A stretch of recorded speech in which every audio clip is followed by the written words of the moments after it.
Hey, welcome to Jeremy Snell's recruitment training. If you're looking to deepen your capabilities, if you're seeking to improve your productivity and your performance, this is the channel for you. In every episode, I will unpack practical and tactical things that you can do to help you to think with greater clarity, make better decisions, and ultimately make more money. Feel free to subscribe, feel free to like and to comment. And now let's get on with today's topic. Now, at its heart, the core essence of success with the 4D recruitment method is all about the experience that we create for customers. Although we may sell solutions, really it's the experience that our customers calibrate the most, right? The experience that we provide to the candidates that we engage with, the experience that we provide to the prospects that we sell to, who then become our customers, who we then deliver solutions to. That experience is what makes them come back again. It is that experience that they recommend to other people. It's that experience that helps us to be able to create something which feels different, that feels unique. So we're not caught in this trap of perpetually being compared to competitors. Because the moment we start to get compared to our competitors, everything revolves around being better or quicker or smoother or easier, when in reality what we're doing when we adopt the 4D recruitment method is we are showcasing our ability to be able to deliver a set of outcomes and improve the quality of the experience for every single customer who's involved in it, which ultimately makes it more difficult to be able to compare to other vendors of recruitment services. So when I record the podcast, I'm often thinking about the profile of a person, right? The individual who I want to have listening to this, that I feel this is going to be most impactful for. The 4D recruitment method is specifically for what I would describe as being experienced, good quality recruitment professionals who are seeking an opportunity to be able to increase the quality of the work that they are doing on behalf of their customers by getting more breathing space, by having more opportunity to properly be able to flex those recruitment muscles and prove how good they are, whilst at the same time influencing the average level of spend per customer so that the work that they do becomes more profitable and increasing the average order values that those customers are making over the course of the year, so each account itself starts to spend more money. Because when we start to provide an experience that those customers can't find elsewhere, when we start to be able to showcase our ability to produce the outcomes that others haven't been able to do so, it becomes far more difficult for them to make those comparisons to talk about the other agencies and what they're willing to do. And one of the frustrations that I had initially as a consultant was I found at the point of briefing or during the sales process, those references would often be made. Hey Jeremy, you know that there are other agencies who are willing to do it for less.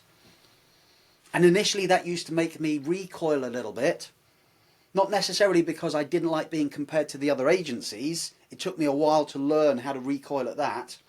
I recoiled at the prospects suggesting that what they wanted to do was to set my prices. And I found it difficult in the early days of recruitment, finding a way to be able to justify why, in their opinion, I wanted more for what they felt was the same service. And I guess if you have some empathy with a client, the service from the outside looking in doesn't look particularly different, right? We go from instructing you on a job to then receiving recommendations that are profiles or CVs, to then going through a process to then making a hire. Whether it is permanent or contract, the process from the outside looking in doesn't look that much different. And because it doesn't look that much different, you may claim to be a specialist in X, Y, and Z. You may claim to have these unique selling points that bolt onto what I would consider to be the core process, but ultimately the experience is often the same. So as a differentiator, I am likely to want to talk about things like prices and to talk about the rules of engagement. You know, how exactly we engage in this as an agreement and when payments are likely to be made. And as a consultant, that used to frustrate me. So I started to invest more and more time to think about, how do I create a different experience in the sales process so that I create a different experience for me in the buying process? And as I started to change my sales process so that it became unique or different, the responses started to change. The objections started to soften. The objections started to disappear. The objections started to change. And I can remember that moment when clients would start to say, hey, this all sounds really good. It does sound as though it's going to be expensive. Like they were preparing themselves in their own mind for a quote that they were expecting to be higher. And that was a significant shift, right? That was the shift from, hey, look, other agencies are willing to do it for X, other agencies are willing to do it for less, to actually softening their own thought process that revolved around price sensitivity and preparing themselves for something that they needed to justify to themselves for being a little bit more expensive. Right, so that shift I felt was a really important moment in the evolution as to how I did recruitment. Evolution sounds a bit bit cheesy, right? Apologies. I don't know. Just the development of what I was doing, right? I'm sure many of you have been there too. And over the course of the last 15 years that I've been working as a coach and as an L&D professional, both with consultants who are hands-on, employed in businesses, helping them to be able to improve their processes, their outreach, their structure, or working with business owners to help them to influence the internal culture that revolved around sales and delivery by helping to be able to refine process. That's really where the essence of the 4D recruitment method has really been born from. So the person who I'm sharing this for is likely to be that experienced recruiter, that person who knows that they're good. Maybe that person who from time to time just gets frustrated or is starting to feel a bit jaded with the external market's perceptions of who they are without ever having engaged with them. And perhaps I'm doing this for the person who feels that too frequently clients discover how good they are in hindsight after they'd filled the job, rather than being able to create an onboarding process that in foresight the client has a higher sense of anticipation that this is going to be good. And I'm certainly doing this for those who get a little frustrated, as I used to do, with some of the flippant instructions that clients might throw out there. Like, have a quick look on your books and see who you've got. And in fact, it was that phrase, people. Now that I say that out loud, it was that phrase that started me on my quest, my journey to want to do something different. Because at that moment, I can remember sitting in a client meeting in the office of this prospect, and the prospect said, yes, we are looking for one of these. They gave me a brief and said, tell you what, why don't you have a look and see who you've got in your books, and then let me know. And I was confused because I didn't really know what they meant. So I asked them, what do you think I do? When I go back to the office, what do you think I'm actually going to do? And this is when I realised that they had no real understanding as to what my job was.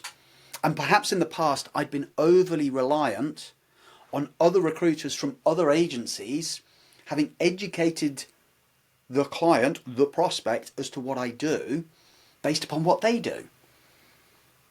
And so many things hit me as I drove back from that meeting. It hit me that I'd been making too many assumptions that just because I was meeting what I would consider to be senior managers in good businesses, that they knew what recruitment was. I made too many assumptions that because I was meeting these senior managers who were working in good businesses, that their level of understanding as to how they recruit would be equal to my capability, because I was like 18 months to 2 years into recruitment, and as a youthful recruiter meeting middle-aged managers, I strangely thought that they would be better at recruiting than they really were. And thirdly, I was making this assumption that when I was going out on these meetings, because they'd worked with other agencies, the other agencies may have been a little more explicit in actually describing, this is what I'm going to do. And at that moment, that's when I started to recalibrate, actually, what is the job that I'm doing? What is the purpose of what I do? And when I redefined the purpose of what I do, The purpose of what I do is to help to be able to educate, coach, and ultimately transform the process that the clients that I work with follow to help them to be able to achieve greater levels of success with their hiring.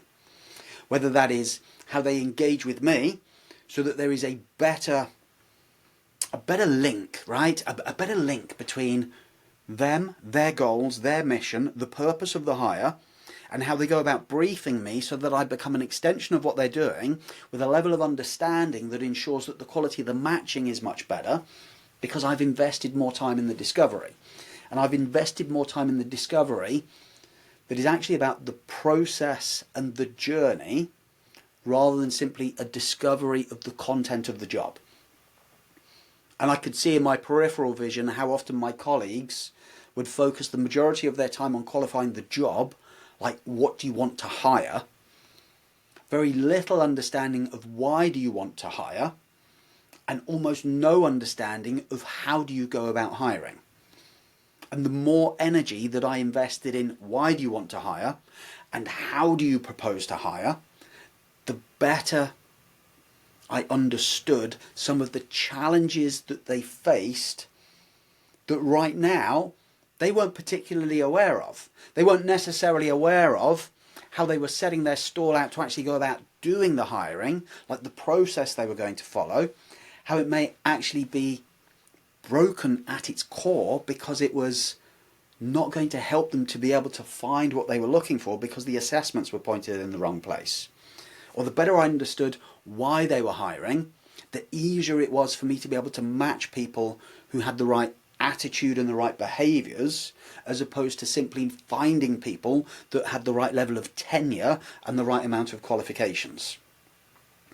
So as I dialed up in my discovery on understanding why they wish to hire so that I could do better, deeper level matching, and how they propose to go about doing it so that I can understand more about the purpose of each of those stages, the involvement of each of those stakeholders, what they would consider to be the core assessments that needed to be done, and how they were going to calibrate, can this person do what we're looking to do? And as I lent into doing that and focused on it more, I started to discover, probably as many of you have too, just how shit some companies are at hiring, and just how poor some managers are at doing interviews. And as I started to ask more and more managers, when was the last time you had formal training on how to be able to conduct a recruitment process? What coaching have you had on your interview capability? How do you measure the performance of your recruitment process to ensure that it is helping you to be able to stand out from your competitors? How do you influence the quality of your brand with each and every candidate that you engage with to make your future hiring easier? And as I started to invest more time in those questions, I started to get invited earlier into more processes, which then gave me more access to senior managers. It gave me a seat at the table more frequently as roles were being scoped, and it allowed me to be able to show them what good could really look like in terms of defining the right process, the right assessments, the right go-to-market strategies, the right level of engagement, that started to give these businesses a gateway to doing something not just better, but differently. And when they started to do something differently, and it started to create more engagement, whether it was a local authority who I was helping to hire a head of investment, or it was a major manufacturing organization helping them to recruit a CFO, it didn't really matter on the profile of the organization. It didn't really seem to matter about the size of the business. Because for each and every one of those engagements, as I started to help to be able to design a better process, help to be able to create a more meaningful journey that helped them to hire with greater confidence, it helped them as an organization to be able to develop, It helped them at a departmental level to become better at being able to retain people, and it helped me to become more valuable. And that was my journey as to how I started through experimentation, through curiosity, through no doubt screwing it up, getting it wrong and making mistakes, but reflecting on those things to help me to get better, to help me to be able to refine things. And that's a lot of the work that I've done in all of the coaching and all of the business mentoring and all of the L&D work that I've done with customers that has helped me to be able to pull together what I've now formulated as this 4D recruitment method. So for those of you who are paying attention and listening, there are a number of things that I hope that you can take away from this. Number one, if you have those frustrations that revolve around the comparisons between you and others, where you have this genuine belief that you are better, yet it feels as though clients may only discover that in hindsight. And maybe even that's become your pitch. Maybe you're even pitching the fact that, well, let's work on this basis, and then once we've done this, you'll realise how good I am, and then we can re-engage. Right? You almost are mitigating for the fact that you only know how to educate people in hindsight. Whereas if you pulled together some stronger collateral that became your evidence stack to be able to say, let me show you what I do, as opposed to simply talking about what you do. And to move away from the have a look on your books, waiting for that trigger, and actually being a little more mindful of the fact that working with you and working with other recruiters, there is very little similarity. You can't talk on behalf of their businesses and what they do. You can talk on behalf of yours. And when you've got clarity on, this is how I work, this is what I do, this is where I'm able to help you to be able to achieve greater levels of agility, stronger results, better quality outcomes. Because it's not just about understanding the job that you're giving to me, because that's the easy thing. The majority of recruitment businesses out there have some form of process to help you to be able to find CVs. It doesn't necessarily fix what is often the hidden core problem, which is ensuring that you are hiring the right people in the right timescales who have the right level of capability to deliver the mission, and they're going to stick. So as you refine your collateral to help you to be able to showcase this, I'm quietly confident that very few of the businesses that they're talking to other than yours have got that level of depth to be able to actually show this is what good recruitment looks like. And I know from personal experience / professional experience in my job, not everyone is comfortable with challenging a prospect. There is still today a strong culture in recruitment that it's about take the brief, understand the job, do your utmost to maintain their attention, whether that is through exclusivity or some attempt to be able to get a retainer, or through the need for speed through the contract recruitment process. That still means that the client is holding on to problems that they don't realise that they've got because no one's truly helped them to unpack why are you hiring and how do you propose to do that. Because I think, and this is me getting judgy now, I think that the last 10 years in recruitment, the only real differentiator that you needed to have was, do you have the candidate? And if you've got the candidate, you're likely to get people's attention. We're not really in that kind of marketplace anymore. So success today is far more about, do you have the consultancy capability to help me to identify the problems I don't realise that I've got, that are the root cause for some of the challenges that I'm facing in either scaling my team, growing my business, or holding on to good people. And if you've got the collateral, the tools, the checklists, the weaponry that you can show me as to how you create difference, by design you become different. So the embracing of the 4D, the discovery, the design, the development and the delivery of good quality solutions, at its core sits the experience that we create for our customers. And when you create that experience, and you can start to show people this is how we can consistently deliver that at scale, you're going to build yourself a portfolio of customers who work with you for the life of your business. Hey, thank you for watching. If you want to continue to get access to more high quality training and coaching ideas to help you to stay inspired as a recruiter, make sure that you like, make sure that you subscribe, and check out the description below for relevant links to tools, frameworks, and other ideas to keep you moving forward. And I look forward to seeing you on another one very soon.